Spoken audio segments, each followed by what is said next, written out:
And greeting California travel video friends. We're going to be starting up here in about another minute or two. It's getting close to showtime. Grace, are you ready on your end? I am ready. Welcome. Glad to have you here. Got an exciting show for you. We got a new countdown timer for the special guests today. Sounds pretty spiffy there. Yeah. Are you locked and loaded, Grace? I am locked and I am loaded. It looks like the YouTube is about 15 to 20 seconds behind live. It's a little slow today. A little bit slow. Oh, well, worse could happen. It could. So we are, let me take a look here from the counter's perspective. I think we are at 2 p.m. So let me get to our countdown.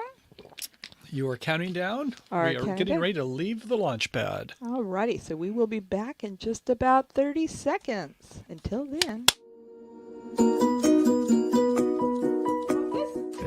What? I can't hear you. What did you say?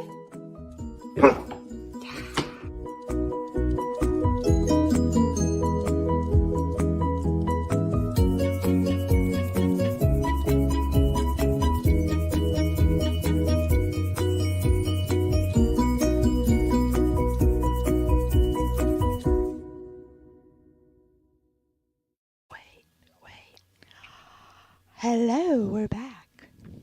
Are we ready to begin? We're ready. Hi, I'm Michael. And I'm Grace. And this is our fur baby Kaliki waiting for his treat this morning. We'll work for food. Yes, he always works for food. And we are California Travel Videos. Hoo-hoo! Yes, we are. And we've got an exciting show today to talk about what's new in travel. And we've got at 2:30 our special Flashback Friday. No treats, no Kaliki. I'll try to get him back in a minute. Hey, baby, you got a treat for me today? Catch. He missed. Go get it, Kaliki. Clean up. The quick and the hungry. I guess I am the hungry.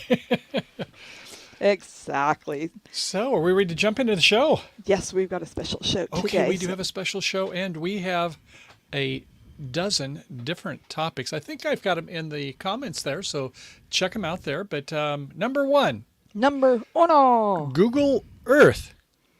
Not Google Space. Oh, Google satellite view, some of us call it.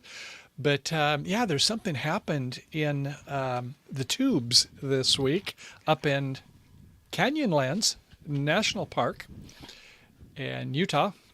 And so we're going to talk about that and how does it apply to RVers. You boondockers, you probably already know. Number two, fuel prices continue to go up, and we're going to talk a little bit about why behind that and what it means to us in the future. Number three, oh man, the C word again. Gosh, Grace, COVID.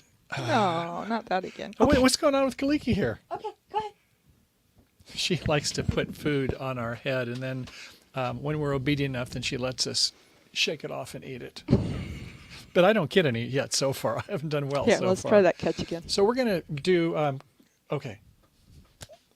Hey, Good boy. job. Come here, buddy. Kaliki. Come here. Come up. Yo. Go see Daddy. Kaliki, come. Come on. You have to go on your back feet for this one. Come on. Up.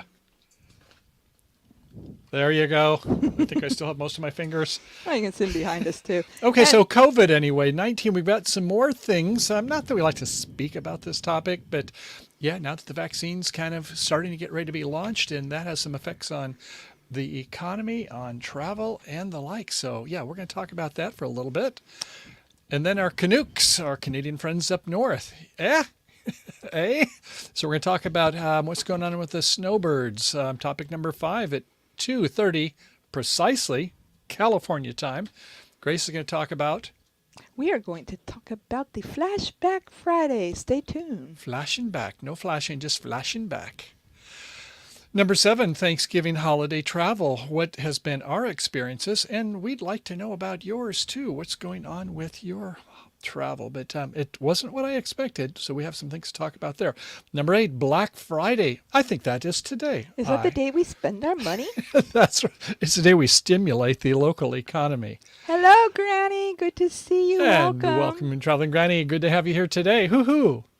Number 9. Camping World is acquiring some RV dealers. Yes, the acquisitions are happening as we speak. Number 10, speaking about flipping, how about flipping RV resorts, Grace? Flipping RV resorts, and in some cases, flipping RVs. Yeah, for a cool $10 million. So there must be some demand to buy RV resorts. We'll talk about that. Number 11, secret hiding places. Shh. We won't tell our secret hiding places in our RV, but it's nice to have a plan B, a backup plan. We'll talk a little bit about that. And then if we have time at the end, we'll talk about Prince's RV, his tricked out motor coach. How about that one? Yeah. You like some Purple Rain, Grace? I love Purple Rain. Okay. Well, shall we go ahead and begin? Let's do it.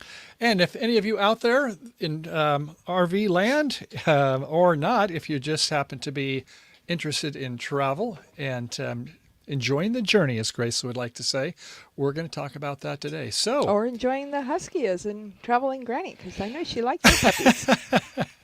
right. So our first topic happens to be about an obelisk. That's a hard one to say. A monolith. I don't know where they get these words from.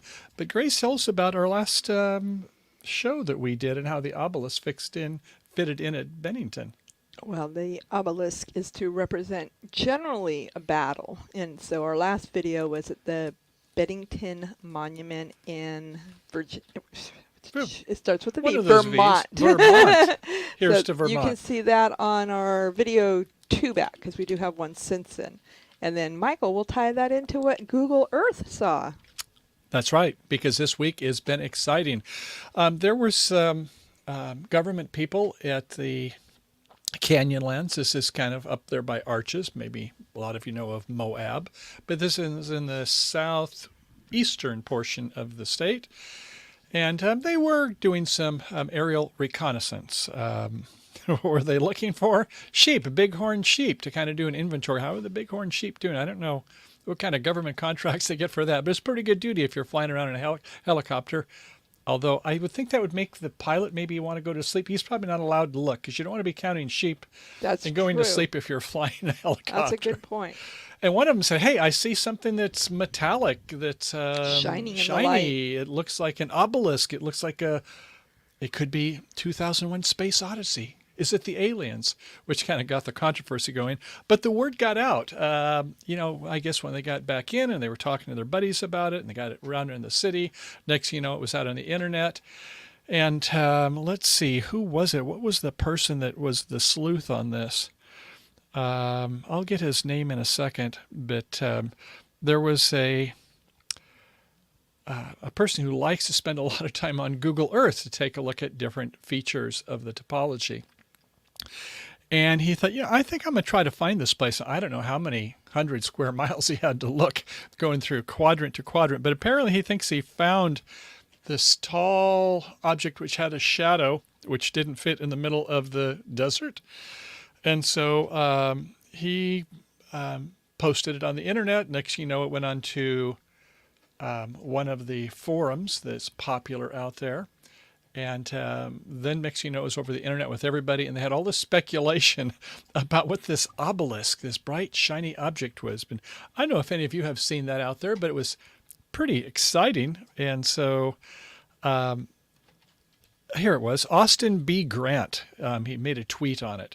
And he said, I think I know where the location is. And other people got looking for it. It went up on Reddit. And before you know it, within an hour or two on Reddit, they had the Google coordinates, or I should say maybe the GPS coordinates. And I think I'm going to see if I can actually bring them up on the screen here, Grace. How about that? Alrighty, then I will stop sharing mine. I just brought up the Grand Tetons because I know they are located nearby. They've got snow up there, it looks like. Okay, can we do a little screen sharing on mine, please? Yes, we can. I will remove mine. Okay. There you go. All right, and let's see. I guess I need to do a screen share here. Yes, and I do believe this is the screen we want. Okay, so here it is, 38 north by 109 east and change. And you start off when you just do a Google search for it, you just get kind of a picture of what the map is. And if you click on it, and did I get it or did I click somewhere else? I better make sure I've got that same spot. And okay, so now we want to do a satellite view. And there it is. And if we do a little zoom in, and Zoom in a little bit more. Oh, do you see that thing right there, Grace? Wow. Just to the left of our red marker, there is a shaft that doesn't look like it's a normal topology anyway. Looks like something's up there. It's got a little shadow it's leaving from it. So the person says, yep, that's where it is. That's And pretty remarkable that somebody would spend that much time Yeah. on the surface of Google Earth from far away, zooming into every aspect to find something that they think might fit the parameters. Yeah, I almost wonder if it is, because like, look at if I'm zoomed in this far, I can see it looks something a little unusual. But if you're looking at this distance and you're going around for hundreds of miles, it's like, I don't know. You have to have a good imagination, or maybe he preyed on it or something like that. Exactly. Hi, Kathleen. Welcome. Nice to have you. So anyway, it was kind of, Kathleen, hey, good to have you here today. And I hope things are going well for your turkey day. We had a lot of it. In fact, I'm full of it. Full of turkey. You are what you eat. Because on 11/22/49, I was a birthday boy. And so we had a early turkey, since that's one of my 2 favorite meals. And so we've been eating a lot of leftovers and enjoying every minute of it. That soup you made last night, Grace, it was awesome. Tell us about that. It's just typical turkey soup. Take the carcass, get it all steamed up or boiled. Wait a second. You're saying a carcass. It doesn't sound I know, that right? A carcass? And Kathleen wants to know, why would anybody spend the time and money putting it there in the first place? That's the question we all want to find out. That is, now you're coming to the why. Right. Yes. A lot more interesting than my turkey soup. Mm-hmm. But if you were to actually search for even just Utah obelisk or Utah monolith, yeah, you'll see there's all these people have these speculate. I think it was an alien. I think it was actually a film. I think some artists did it. I think it was some kind of a cult. And there's like literally thousands. If you look even on YouTube, you look at the comments, you'll see all these fun stories where people talking about this. Right, So. and we definitely like to hear your ideas. If you're not here with us right now, make sure you leave those comments below, and we will get back to you on what our thoughts are. Yeah, in fact, here is a picture with somebody that was not one of the first. He wasn't one of the Park Service. He's not wearing the right uniform, but look at him. He found where it was, and he's very proudly on top of it. And if you were to look carefully enough, you will see partway down where my mouse is at, there are some, it looks like rivets. And people, oh no, the aliens wouldn't use rivets, would they? But anyway, you can see where it's actually embedded in the ground quite a way. So it's very curious how that is there, but quite interesting. But what we're interested in to talk about is, how does this relate to people when they're boondocking? And so I think I have a little video here. Maybe I have to go to another screen here. Let's see. Grace, why don't you cover in for me for a couple of seconds? I'll see if I can get that pulled up. All righty. I was just about ready to take a drink, but I can handle that. It's just water. That's all I've got. Oh, sure. I've heard that one before. Well, it's clear, I will tell you that. So, yeah, we'd love to hear your ideas of how you thought that obelisk might have gotten out there, or the, whatever, what's the other name you called it, honey? An obelisk, I guess. Obelisk. Now, we know that they didn't have a permit. What I'm thinking, here's my conspiracy theory, is I think the guy sitting on it, or the guy who found it on Google Maps, Right. is somehow tied into the person who put it there. Because if he was the first one to find it, look what notoriety that would give him on his YouTube website. Okay. So that could be why he spent that money. Yes, and the artist is having a very good laugh. Okay, I think I've got it on YouTube here. I don't know if you'll be able to hear that, but I'm hoping that you will. So Yeah, we could hear it. We need to go to another screen here. We'll get rid of this one.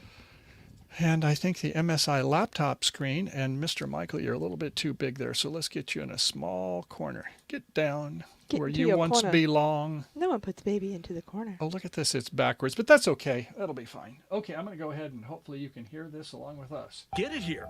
Of course, it didn't take long for social media to conjure up theories about alien invasions. Can't see Even going anything. down there, they were nervous, like, were they going to get teleported to another dimension or something? Upon closer. Okay, did it come through? The sound came through, yeah. Okay, but you're not getting the video? No. Oh, well, why is that? Technicalities. Okay. Technical. Let's try that again. Okay, now we're sharing the screen. Okay, so are you seeing the screen now? Yeah, I'm seeing the screen that shows us twice. If we weren't there once, we're there Why twice. am I not? Hello, Benvita. Stand by a little bit while I see us. Now, oh my goodness gracious, if this doesn't make people leave, there are 8 of us on the screen. Oh, it's that screen, huh? Yeah. Okay, well, I'm going to have to try to get to another screen up here, so stand by one moment. Wow, this is like a vortex effect. Talk about Space Odyssey. You don't want that one. You want this one. Hey, I think we've got it, Ooh. ladies and gentlemen. So I'm going to go back for a couple seconds here.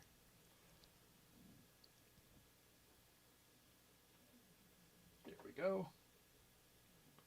Didn't take long for social media to conjure up theories Still on about the alien wrong invasions. screen, Even Michael. going down there, they were nervous. Like, were they going Okay, to well, get I'll come back to it later Yeah. then. So at any rate, it was very interesting how these people came across that, and then it got to be where, as always, people piled in. And just so you're aware, is that the government says, this is public land, but this is government property now. What? So the government is saying that you just can't be out there. And more than anything else, it's about a quarter mile or more from even the dirt road. So they don't want people going out on this box canyon and getting hurt. And then they have to do search and rescue and that sort of stuff. Or getting lost. But you were tying into the boondocking and how the Google Earth can help the boondockers. Mm-hmm. Yeah, it is a lot of opportunities for us to learn how we can do a better job in terms of when we're out boondocking, how do we find exactly where we want to go? Or even before we go there, how do we do some research for that? So I think I've got some information. Grace, can you put up a Google Earth view? Okay, I closed mine down for you, but let me find it. Hang in here. Let me get a Control-C. So when she's doing that is, you can download, I'll call it the application, which you can get on your mobile devices, or you can actually have the program on your Macintosh or your PC, or you can just go to the website. And so most of us, we just use the Google search, and then we ask for the Google satellite view. But you can actually go to that application, which has a lot more features. So if you want to know if I'm on National Park Service, or no, I want to be on BLM land, Bureau of Land Management, it actually has color shading to show where you are. But when you're, there we go, Grace, thank you. Yeah, I'm putting in Quartzsite right now. So Oh, okay, taking we're going us to go to the Quartzsite. Okay, here we go for Quartzsite. Go ahead and zoom in on it. Okay, let me get in just a little bit closer. Yeah, my kind of My kind of man, so big and so strong. Looks like Oh. that's just a, well, it'll go a little bit more. Yeah, go a little bit more. So, when we go to Quartzsite and we have some friends that will look with Papa Drew's group, we hope to catch up with them, spend a good week or two with them. And so, we can take a look and say, oh, okay, there's some RVs and some of them are in a circle. And we think, oh, that might be the circle that we're going to join. So It won't really go any closer. that's as close as you can go? Yeah, on this screen without. Okay, well, that gives a good enough view. But on some applications, you can zoom right in. Can't quite see one person from another, but you can see a vehicle like an RV. And so if you are interested in boondocking and you want to see where, there's been some paths where the vehicles have parked, or maybe what type of view is it, like how far is it from even a road? Does it look like it's going to be a lot of bumpy road? Is there a lot of up and downhill chuck holes or whatever? You get some kind of flavor in terms of different places to say. So yeah, some people use this as a great tool to be able to do their research before they pick their location when they're boondocking, because as we know, getting to campgrounds these days, it might be a high demand with all the people buying RVs. Definitely some good points there. And let's take a moment to say hello to Fordman. He's going to be listening while he's chewing on that Thanksgiving turkey. Hey, good. Welcome. Good to have you for him. I saw you the other day on a couple different live stream shows, so it's good to have you joining up with ours too. So I hope your vehicles are all humming today.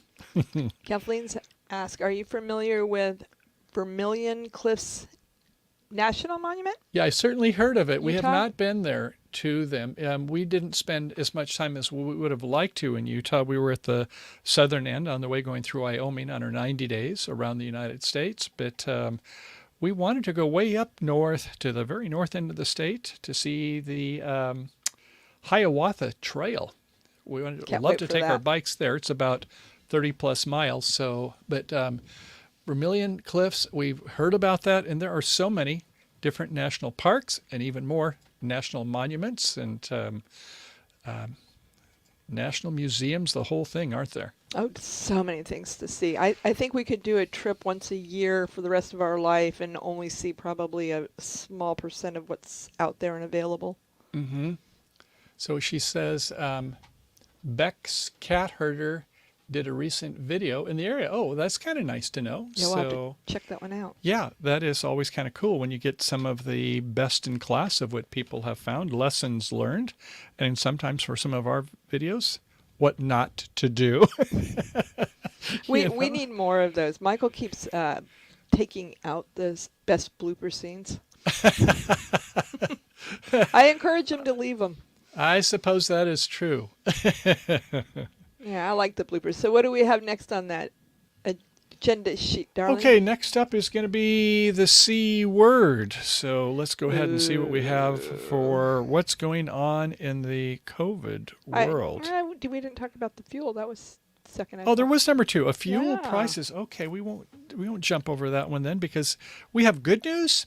And the good news, there's a vaccine coming your way soon. And that means that means that more people are going back to work, and it means the stock market's going up, stock up, up, up, market's up, going up, up. up and away. Life could be good. What could possibly go wrong with that? Eat, drink, and be merry. Uh-oh. Because the fuel prices are continuing to go up. We talked about that last week, and it's gone up another nickel or so. Not terrible, but I think I do have a screen here to share or two, if I can find it. Yeah, that Where- was funny. Oh, where did it go? Paula says that she laughed so hard on our last video with you paying attention to the guy on the bike. Or we were on the bike, and he was on the ground. She liked that Oh, that, part. yes. So I'm going to search We for should use that as a thumbnail. trend diesel and gas price. Yeah, that would be a good one, wouldn't it? What not to do.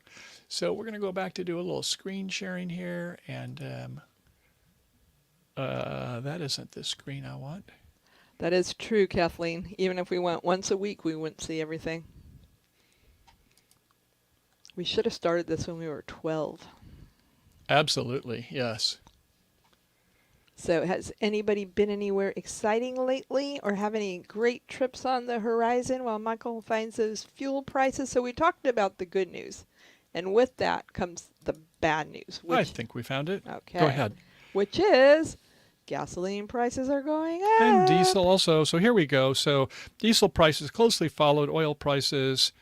And yes, they have gone up over the last week. Now, I found it interesting. If you go to the government site, this EIA.gov, and you take a look at theirs, they say it's not so bad. You look on the first column is the November 9th, and then the next one 16th, and the next one 23rd. And it's like, yeah, it's kind of going down a little bit. I'm thinking, well, what world do they live in? Is that for like the producers and not us, the consumers? But wait. Can you zoom in just a little bit on that? I for will, us? honey. I'm going to go down to actually the AAA gas prices. I think they're a better representation. A little bigger font too, darling. Definitely. So here you can see, now this is not going by columns, it's by rows, by the different weeks. So the first row is the current price as of today. Regular national average, $2.12. Last week, $2.11. Week before that, $2.11. A month ago, 2.15. But that's the regular. Then you look at the mid-grade and the premium. And the diesel, let's go over to the diesel column. $2.41 and $2.39. So it's been going up a little bit. Yeah, So but it's not as high as it was a year ago. So that part's the good that's right. news. If you take a look at a year ago, things are pretty good. So here you can take a look at some graphs and things. The point is that, yeah, we should just be aware that when it comes to the spring, it's going to be more of the same. You know, we have this whatever gets settled with the president, and the COVID-19 people are starting to get the vaccinations, and a lot of people are going back to work. The businesses are all opening up, and hopefully some are flourishing, and not, a lot of them, sadly, didn't have enough to sustain this. So hopefully most of them will be coming back. So Oh. at any rate, expect that will give more demand for RVs and purchasing whatever it happens to be. So right now we're back up to the U.S. average at $2.44, and if you're along the Gulf, that's going to be a little bit cheaper at $2.14. And if you want to come out here to California, you're looking at about $3.24. So. Yeah, we tend to be about $1 more than the other states. We have about 50 cents for a gas tax for the roads. Our roads are not that great shape. You know, they try to keep the taxation on the property taxes not as high. Well, our homes cost a lot more, so duh. But yeah, so at any rate, we hope we get our roads in better condition as the years come by.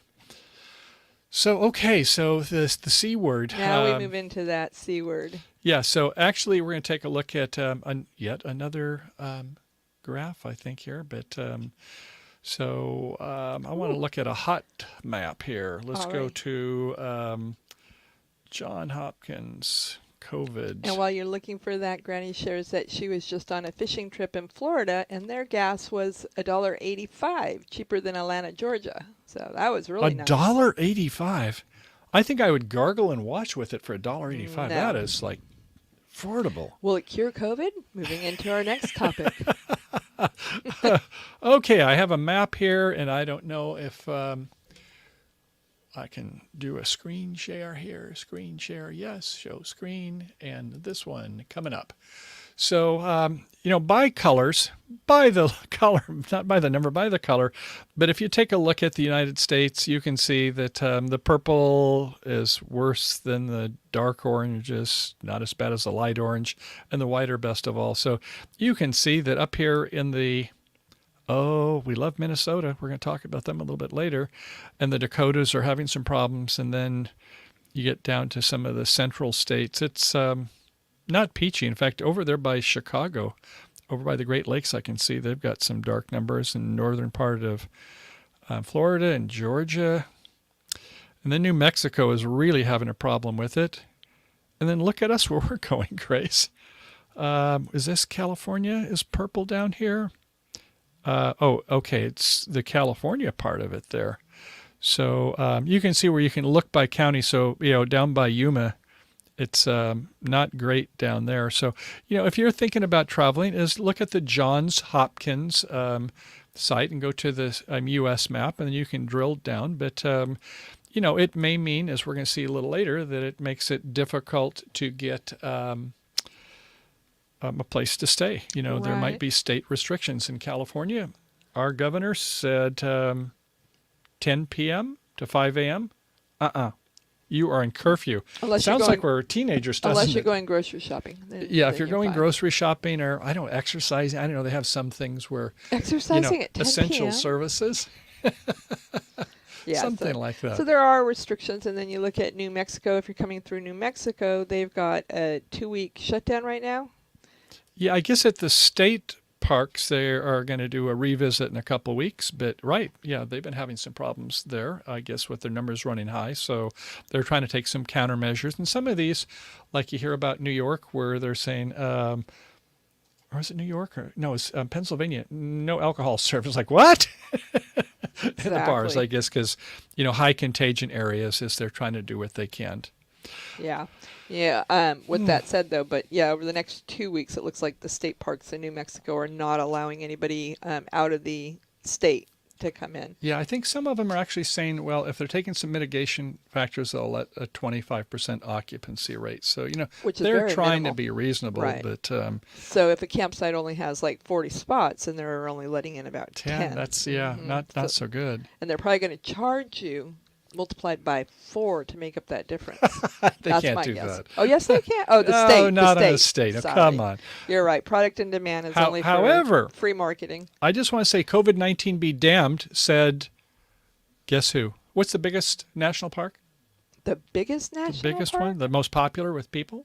At Yellowstone. Yellowstone, yes. And it says here that record-breaking numbers in October saw 360,000 visitors, up Not 20, 40, 60, 80, 100, 110% from the previous year. So I guess people are saying, I got time in my hands, baby. And I guess I hadn't shut it down. So, people are trying to do safe distancing as best they can. But that was kind of a surprise. It turned out that one of the national parks, the big boy on the block, actually had double the number in October. So how about that? That's amazing. And that takes us into the 2:30 p.m. hour and Flashback Okay, Friday. Grace, you've got it. We're Yeah. going to do a little flash in So- the way, way, way back machine. Way.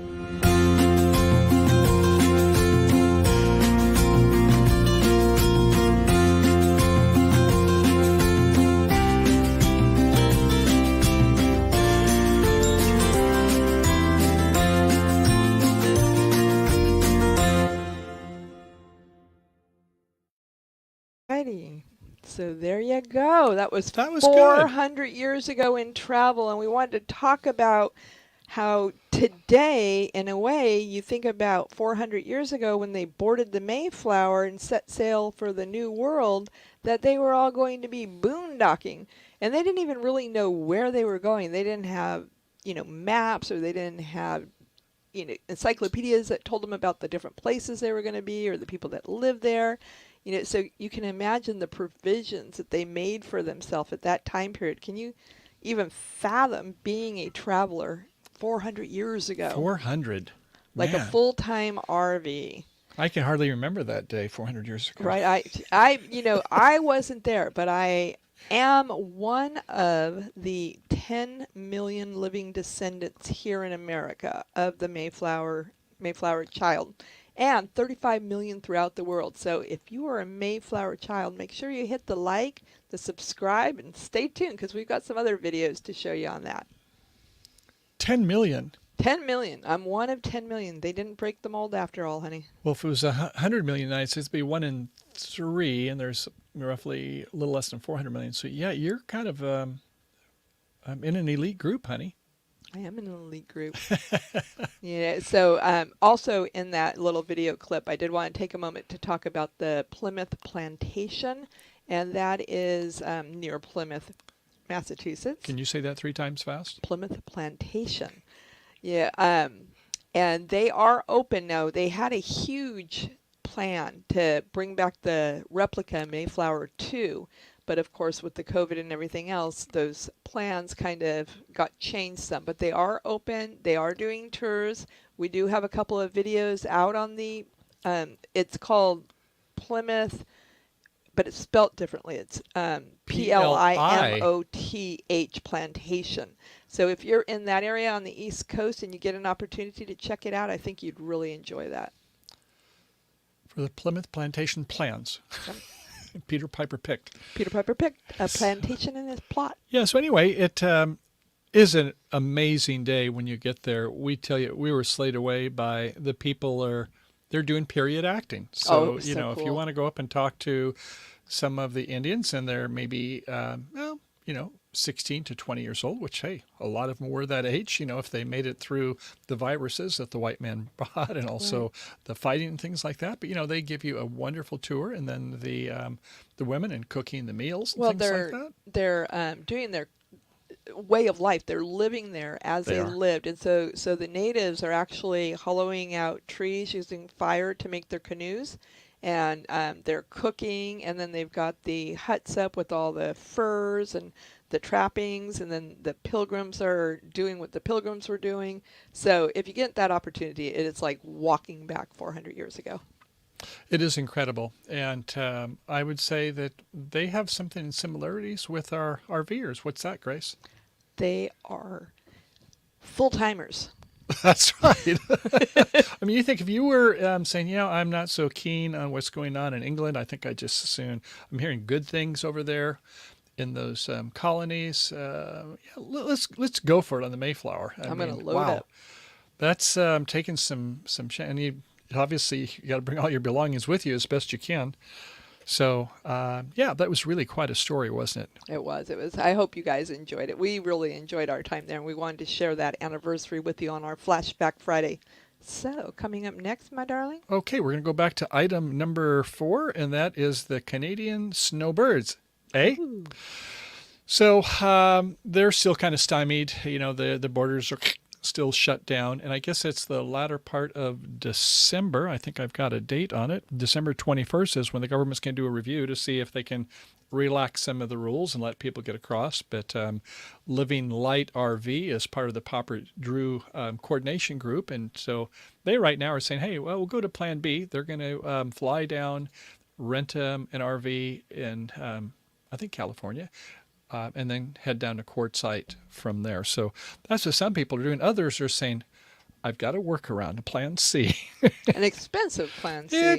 But it's expensive to stay home too for some of them. So, you can thaw out. I can't imagine what their electric bills are in the winter, but that's another story. Did you have something you wanted to say before I continued? No, I was just saying that it's expensive to get across that border.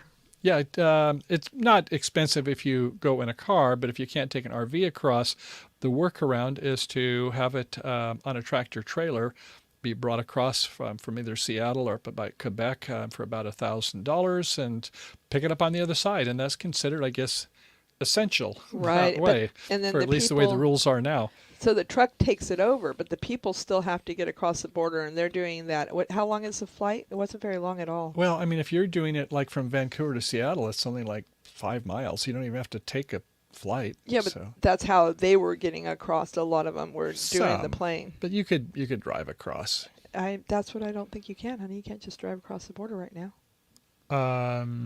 Oh yeah, that's right. I was thinking Paula in a car, but no, you're right. You are right. You would have to fly across. Over, so that's another expense.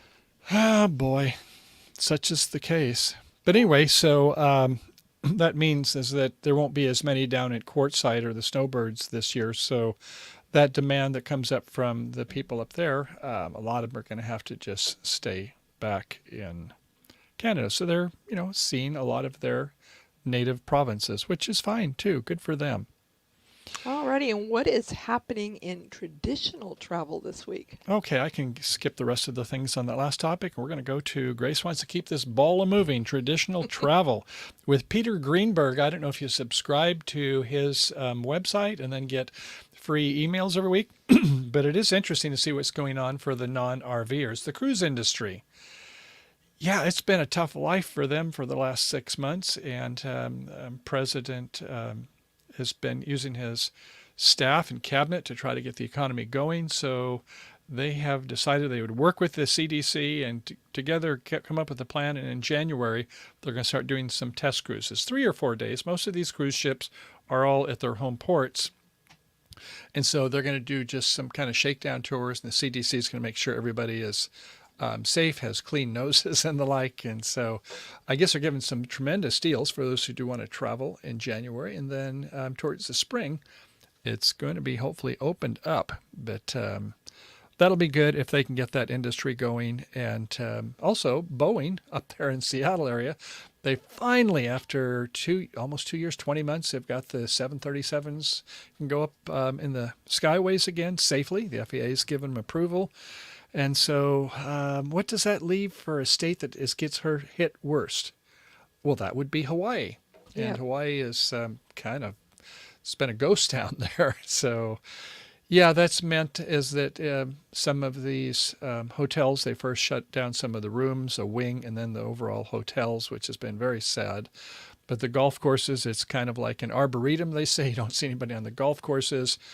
The seals I guess the monk seals are happy. They're coming right ashore. Hey, there's no tourists there. Wow. The turtles, those big sea turtles that are, like 3 feet around. Well, we saw that when we were there. That was really cool. But I mean, they said there are a lot of them are coming back now because there's nobody swimming on what used to be their beaches. But I believe that if you go to Hawaii that you are in quarantine for 2 weeks before you're able to go out and be a tourist. I don't know. Is that what's going on today? It was going on. I'm not sure. If anybody's from sure. Hawaii, let us know in those comments below. But that's the last I remember is you have to quarantine. Just like going back over to Canada, you have to quarantine for 2 weeks. Yeah, they're saying in Prince Edward Islands, these are the ones up by Nova Scotia, that, they're now enacting a quarantine when you go back home.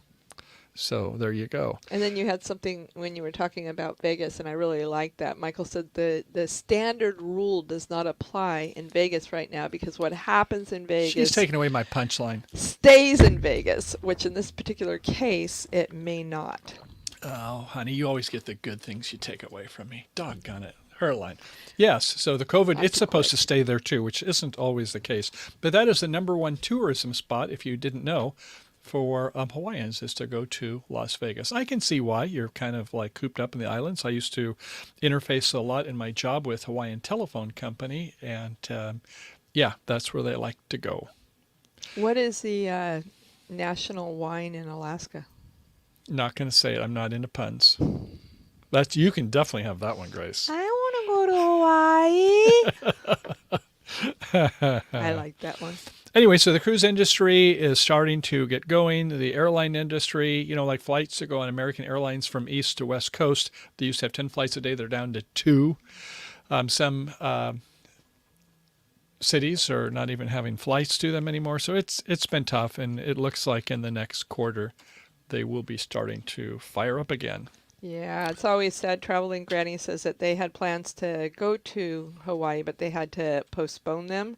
A lot of the plans and I'm so sorry. yeah, it's always sad. That's when you get something, you have so many plans, you're so excited about it, and I mean it's kind of the means to the end. I like to think of Maslow's hierarchy of need. We're down at the bottom, and it's our survival, shelter, food, and then we get up to a little social types of things and your jobs and whatever, and finally self-actualization. As RVers and travelers, where we want to enjoy, we want to consume.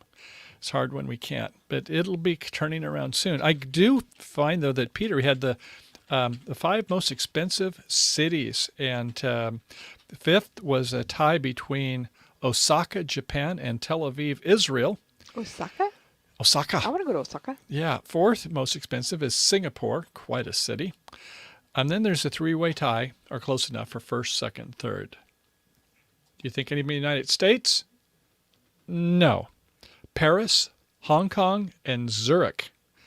We've been to Paris and Zurich on our honeymoon, weren't we? Trip. Yes, we were. That was beautiful cities. Those were both beautiful. Haven't been to Hong Kong yet.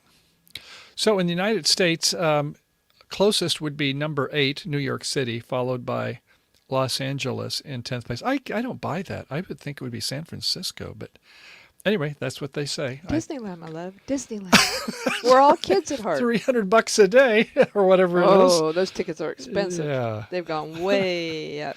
So let's talk about Thanksgiving holiday. Number 7 on our list is that, well, first of all, we went about 30 miles, which is normally really bad on any holidays, our peak travel day, to go from the southern part of Sonoma County up to middle, which would be from Petaluma to Santa Rosa. And I thought, oh man, if we're leaving at 11:30, it's going to be so slow. There was nobody on the freeways. Yeah, our traffic was really It's light. like, Probably the quickest time we ever made our destination. Yeah, I guess the governor when said, hey, be careful with the social distancing and seeing a lot of people other than, immediate family. That's what we did. We saw my mother and had a good time with her. We stayed proper distances. And but I was so surprised. But the day before, on Wednesday, I'm noticing that all these RVs are going to the Pacific Ocean. They're heading out to Bodega. So the RVers are still trying to get away and do their thing. And hey, if you're out in God's country with nature, I don't think the bugs are going to give you COVID-19. So good Hi, for them. Lucky. I want to take a moment to say hello. Lucky dog. Always good to see you. Thanks Sue for being and here. company. Yeah, so good to have you here. Yeah, so we want to hear about your plans, what you did to stay safe, and what you're planning to do on going home. What are your travel plans over the weekend? Yes, we'd love to hear that. So if you want to put those in the comments, we'd kind of like to see what we can learn from you all. Exactly. And then you had some on the... Let me go back here on the travel. I'll just go ahead while you're ad-libbing it. the- So I want to talk about the AAA, talking about, what they see is they're anticipating only about 10% decrease. I'm not even going to give you the numbers. I guess it depends on how you read the numbers, but they said it'd be about 10% less this year from a normal year. But then as we got looking on Gas Buddy, quite a different story. They say that it's down 65% is what they're expecting in terms of sales of gas. So I can't see where the gas prices are really should be going up a little bit when, they're, at least because of the surge in COVID, is that it looks like there's not a lot of people traveling. So anyway, I don't know what your experiences are. We'd love to hear those. And here, Lucky Dog says, we stayed at home. Yeah, I did see your video of the day about how you're staying grounded. They used to have a road truck, honey. I love road And they trucks. sold that, and he's this right now. They're just kind of Bob is doing the turkey and the trimming. So, ooh, I'll be right over. Hey, I gotta go visit Bob too. And he 'cause- says, when he left, I can't remember if it was Iowa or Ohio. I get those states mixed up. But when they got to Florida, he said, "You're not going to get me out of here with a crowbar." So, yeah, nice weather. yes, it is. Definitely so. So going back on the difference between AAA and what is it called, honey? The Buddy? Gas Buddy. Gas It's an Buddy. application or a website, but gasbuddy.com either way. Okay, so just a little bit of a clarification. The 10% decrease that they expected to see, it was anticipated, was of all travelers, whereas the Buddy is just on the road. So there was a bigger decrease road traveling than they expected there to be on flight. But they're saying that it was the lowest travel since, 2008? Since the Great Depression, 2008. Yeah, Well, so it's Recession. a great recession. It seemed like a depression if you lost your house, but yeah, True. it was a recession. You know the difference between a recession and a depression, Grace? I was there on one and not the other. No. A recession is when your neighbor loses the job. The depression is when you lose your job. Oh, yeah, that makes sense. Okay, so we're going to number 8. Black Friday is here. Holiday gifts. I don't know if you have any Shopping. things that I've got to profess is that Diamonds are a I have girl's been best stimulating the friend. economy. Go ahead. What was that? Just saying, I want to hear your song. Go ahead. Diamonds are a girl's best friend. You heard it here first. Grace is singing karaoke, but we won't say what that means. So anyway, I'd like to say is that I have been looking to get some things for off-grid. So I think this next year, where we haven't really got into the boondocking, but I see maybe we have some opportunities, especially if the campgrounds are all full. We love our California state campgrounds, but going to Reserve California is not always an easy deal, despite the fact that we go during the weekdays. But we'd love to do a lot more in the state of California, see more nationals. We next year are looking forward to going up towards Oregon, Washington, Idaho, Utah. Right, honey? Definitely. I want That's the that plan. trail. I want to go on another rails to trail. Yeah. We Right. love taking our Rad Power e-bikes and kind of seeing the real world out there. So on this Black Friday shopping, there's a lot of gift ideas out there, and we want to know what your new tricks and tips and technology are bringing. What you want Santa to bring you in the stocking stuffers and underneath the tree. What kind of gift ideas you're thinking of buying? Please do. And on that note is that we're looking at RV Travel, the website, as well as we love their email that comes to us on Saturdays and Sundays. And they're saying that 53% of the respondents buy from Amazon, 16% from local RV dealers and stores for when they're getting RV-related things, 8% Walmart, 9% other online retailers, and 6% from Camping World. But as far as where to stay, we noticed that today, and today only, as clock is ticking, we've got about another 10 hours or so. Harvest Host says they have a 20% discount today. So if you're interested, I think it's normally $79 for a year, and to camp for free. We'll qualify that in a minute. But they have 1,449 farms, golf courses, wineries, breweries, museums, and attractions. I think they're up over 2,000 now. I think that what I saw on their website might have been a little old. But so 20% off the normal $79 for annual. And the gift code is HHGIFT20. That is HH, like in Harvest Host, and then the word gift, and then 20 get you 20% off today if that is something of your interest. Have you bought it yet already? So we already have one, darling. Oh, darn it. Why do they always It's only for new people. It's not for existing members, so we can't use it to like parlay up another year. But there might be other things that we'll have later on. Just be patient, noble grasshopper. But have you noticed how you always get those offers in your in basket after you're already a member? Like I already just got a offer for Ancestry.com to get a DNA test cheaper. I got it in my mailbox 2 days after I ordered it. What was up with that? That's what they do. They wait and then say, oh, well, Grace, you could have. Right? But you can give it to one of your family members. Boy, that's not even fair. So at any rate, as far as Harvest Host, the downside, if there is one, is that you're encouraged to buy something when you go there. So if you're at a golf course, you don't have to get a round of golf, but maybe get something from the clubhouse, have a meal. I don't know, if you have some apparel, like you'd like to get a golf shirt or a hat or something like that, just to show a little bit of support. If you're at the winery, Grace has no problem in knowing what to do there, not just getting food necessarily. She's not into the breweries, but there are some people like to go have some draft beer or maybe some of the cheeses or whatever they have to go with beer. it. She likes ginger I beer. like That's ginger beer. one of her favorites. But I accidentally drank a real beer last night when I mixed. No, a couple nights ago, I thought it was a ginger beer, and I was mixing it with the lemonade. And then when I went to go get a second one and poured the beer, it made this big old foamy head, and I was like, "Oh wow, that's beer." Thanks for sharing that story, Grace. That was very nice. Going back to Harvest Host, but then they do have museums. Some of them have, and others also. I mean, it's kind of interesting how they've expanded out over.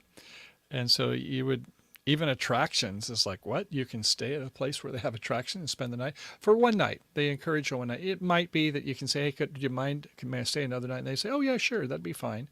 And then it's subject to availability. So, call at least 24 hours ahead, if not a week or two ahead, just to, let them know you're coming. And you won't be getting hookups. There won't be any black water tanks you can dump or things. But, it's a nice place to go for free, just to show a little bit of support for these thousands of different places. So Kathleen wants to know if we can run an IV straight from the van. Picking from the winery to the van, that would be Kathleen, nice. you crack us up. That reminds me of somebody. You're giving her ideas. No, it actually reminds me of somebody in high school who used to put something in where their windshield wipers I know where you're going. went. Yes. And then instead of it holding windshield wiper, they had something that came inside of their car that they could drink out of. I don't know who that would have been. They had a certain bourbon or whiskey Yeah. that would get squirted through and hit the windshield washer, and it would come to the glove box, but we won't. It's somebody I know who does that. I can't tell you their name. So, okay, next topic is... Speaking of secrets and hiding places, right? Oh, we're not there yet, honey. Oh. We're on Camping World number 9. So, Camping World is acquiring some RV dealers. And what does this mean from high level, from 30,000 feet? It means that the industry is very vibrant. And so when you get dealers that are selling a lot of RV stuff, and the big monoliths, the Camping World, say, we're going to buy those companies because they're making a lot of money. So there's 3 of them up in Minnesota, Jordan, Ottawa, Orinoco, and Madeline. It sounds like those are good Indian towns. I was born in Minnesota myself, but not in any of those 4 cities.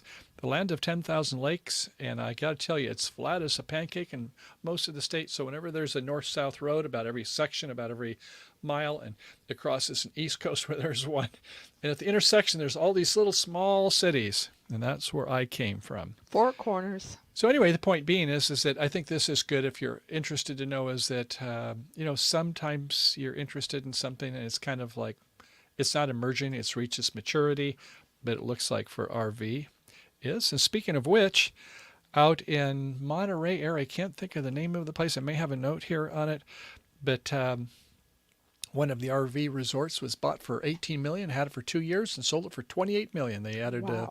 I think it's like only 5 acres worth too, but nice near the ocean, and made $10 million pretty quick, almost 100% profit. So it just kind of shows is that for some people in the industry, this is, by the way, it is a 1,000 trails as well as Encore when you go to their website. And I thought I'll put in just to kind of see what the prices would be. And it starts about $80 some, and when you pay $15 or whatever for the tax, the transit occupancy tax, or TOT as we like to call it. Yeah, it's a little pricey when you're spending $100 more a night, but it certainly has a wonderful view. So there is opportunities for the people in the RV industry, whether it's RV sales or RV campgrounds. It is out there. I think we're in the wrong business of retirement. We might want Yeah. to check out something. But we're going to talk about hiding. I don't know if you all play hide and seek. Let's talk about hide and seek. So, first off, always have a plan B, a backup plan. And what that means is that, let's say that something happens, you lose your wallet. Oh gosh, that's a bummer.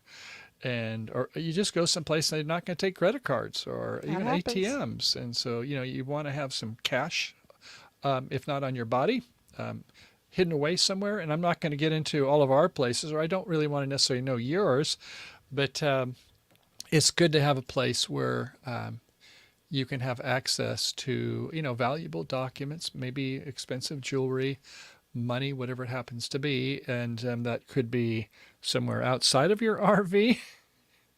In fact, we have an extra key, don't we, that we have hidden. So if I lose my RV key and, I don't want to have to break a window, it's like I do have a key that is hidden outside of the RV. Shh, I won't say where it is. Do you remember where it is, Grace? Yes, Michael. Okay. TMI. That's right. But you do want to have a spot where you can have like a key where you can get to if you can't get in your RV, as well as if you, have a C spot. What's that, honey? $100 bill. $100 bill. Who's the picture on that? Benjamin Franklin. Is he a president? No. No, he's the only person that's not a president that's on there. Well, currently, yeah, but that might change That in the could. very near future. You just never know. Maybe he'll Right. be made a president. You just never know. Either that or there'll be somebody else added to money. Oh, Nonetheless, okay. what other backup plans are there? We can actually do a whole show We about will other do a things. show on some backup plans because I'm sure a lot of people have us tapped out. But I was watching Grassroots Living and Chanel and Dean, and they were talking about, in a backpack things to have. And as a result, I think I have right here. We can see you. I know. There it is. And here it is.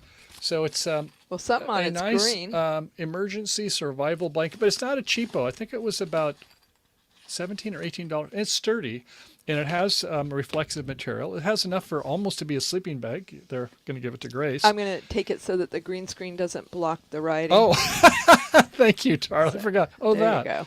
Yeah. So, at any rate, it is enough. You could like flip it over you and be comfortable. And so, what people will do with these is they'll have some duct tape, gaffer's tape, Gorilla tape, whatever you want to call it, and just put it on the end, and you've got it sealed in. So you don't have to have a zipper that way. And I thought that is cool. And then we don't smoke, but having a cigarette lighter if you need to start a fire, it might be nice to have that stuff, even if you can't get your propane stove going in your RV. So, yeah, I think it's nice to always have some various backup plans, not just the finances, what I was going to talk about this, and Grace brings up other types of things. So I'm going to give you a for instance. Oh, my gosh. Deep secrets being revealed. So we have an Onan 3600 watt generator that was built into our Class C. It's a Fleetwood Icon, which is the same as the Pulse. So that's good. But, you don't want to, if it's something like to charge your camera batteries, you don't want to run a big old engine.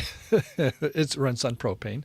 So, no, I'm not going to use it for something like that. We do have some, actually, they're 100 watt of power. They're bigger than most of these small ones you see that are used for charging your cameras. But they were used for flashes initially. Pulse Buff is the company that makes it have 100 watts. Okay. And I have, replaceable batteries in those. And then what else? Well, we have our inverter, which is really nice. So coming off of our alternator, actually our battery, we have it where it's a 2 kilowatt inverter, as long as we're running the engine of our RV. Hey, that's cool. And then we have a Honda generator too that's off on the side if we ever need it. It makes less noise than the Onan generator. If you don't want to run the full Onan, you want something a little more moderate. And just recently, We got a EcoFlow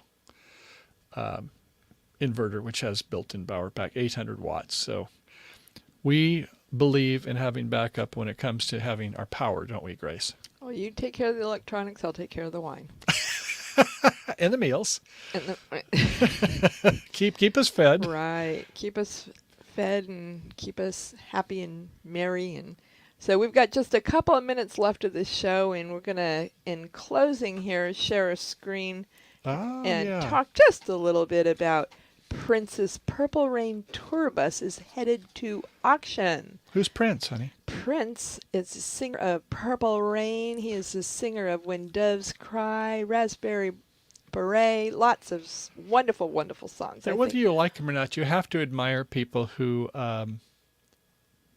they create value, I guess is the best way to say it. So here's a person that was a spectacular entertainer, not a Me Too. He was a leader and not a follower. And so, these people in whatever industry, whether it's entertainment industry or whatever, you got to admire the fact is when people, they have a passion and they have fans, right? I guess. Oh, lots of fans. Yeah, definitely so. So this specific bus is a 1983 Eagle Model 10, and it's headed to auction in Houston next month. I think December 3rd through the 5th, they think somewhere around those dates. So if you're interested. Exactly. And the main reason I bring this up with Christmas coming, if you want a holiday stocking stuffer. Wait, no. If you want to get us something, if you're getting value from us. Right. If you're getting value, you can donate to Grace's Dream Ride. We couldn't afford the taxes and the insurance on it, darling. Well, why do you have to ruin my fantasy? Look at that. Okay, no, that's okay. I mean, look at that pretty bus. Wouldn't you like to ride on the bus that Prince rode on? I would. Let us know what you think in the comments below. As always, we thank you for being here with us. We thank you for being part of this show and riding along. Michael? Well, is it that time of the day? Let me see if Grass wants to do a wrap. Yeah, let me see if I can get our buddy to come and say goodnight. Come on. And while you're doing that, if you have anything else you'd like to talk about, I'm seeing nothing stealthy about that rig, Kathleen says.